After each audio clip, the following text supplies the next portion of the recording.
Hi, everyone. I'm just bringing you another Sound Bites episode with Sex Farm Ds with little mini episodes to talk about some things that are trending right now. The one big hot topic I want to talk about is Ozempic Baby. I don't know how many of you have heard of this. It is a term that's being used out there all over social media. So, what does it mean?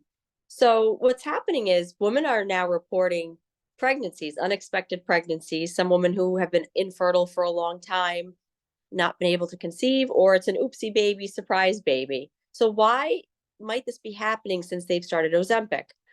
So as you know, Ozempic or Wegovy is the other brand name that you've seen. The generic is semaglutide, which is in science terms, it's a glucagon-like peptide, GLP-1 analog.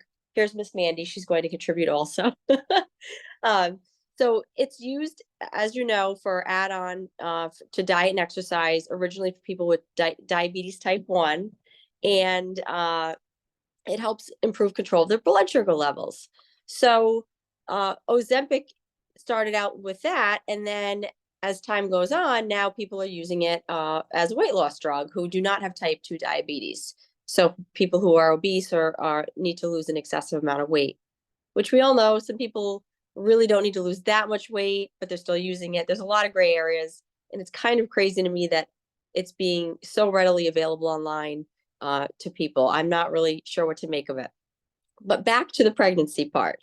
So what happens is if someone's obese, their estrogen levels will increase. So that can actually make reproduction harder for some people. So if they're to lose weight, their hormones can rebalance possibly, and that could increase fertility. So that's one possibility for that happening. Um, so for example, someone that has polycystic ovarian disease syndrome, PCOS, that causes insulin resistance. And that's why it can cause infertility for women. So when you correct that, when you correct the insulin resistance, you are increasing fertility. So there's that whole theory. Also, the Ozempic or Wegovy, all of those, they will slow gastric emptying time. So they slow down your digestion. That can also slow down drug absorption that you're taking. Hence, if you're on a birth control pill, that can make it less effective by slowing down absorption. So that can be a theory too. I know that they're studying it more right now. Um, so, it'll be interesting to see what happens in the future.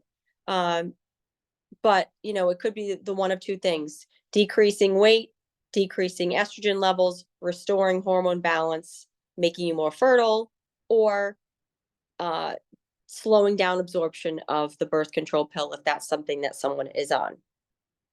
So that's the little tidbit about Ozempic Baby that everyone's hearing about.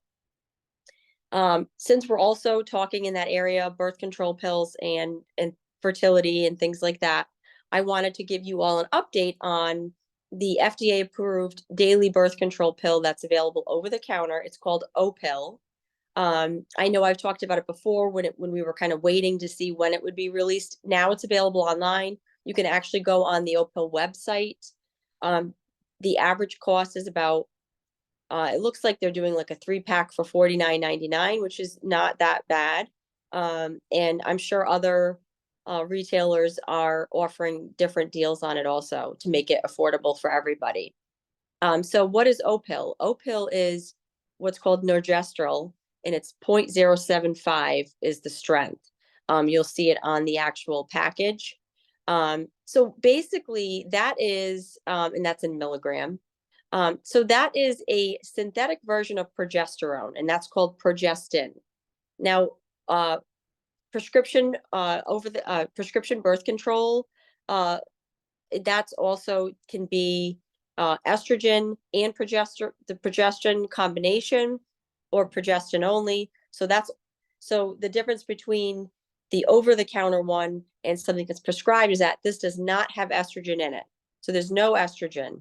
So that means that people who are more susceptible to migraines, high blood pressure, are breastfeeding, perimenopausal, smokers, greater than 35 years of age, that puts them at higher risk for blood clotting and obesity also. So that puts them at higher risk for blood clotting, which is that is attributed with the estrogen component in birth control. So this does not have that. So that's a good thing. Of course, you have to, I still recommend consulting with your doctor before purchasing this to make sure it's a good fit for you and your body. But I think that's important to know. And like most other oral contraceptives, it's 98% effective at preventing pregnancy when taken correctly. This is very important. It has to be taken at the same time each day. There should not be more than an hour window. I would try to take it at the same time every day for it to be 98% effective, or as effective as it possibly can be. So if you're hours late or a day late or any longer than that, you definitely want to use a backup method. And then it starts building up in your system, starts working after 48 hours after you take the first pill. So this is important too. You take the first pill, it's not effective yet in your body. So it takes 48 hours. I would give it more time also. I'd give it a week.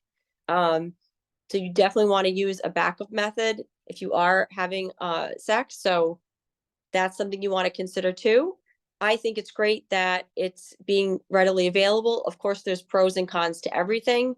I still think that women should be consulting with their OBGYNs first before just purchasing and taking any medication. But I do think this is nice that it is readily available for women now over the counter. And it's FDA approved, which is great. So those are my little sound bites, and I'll be coming up with more as we have more trending topics. See y'all soon. Bye.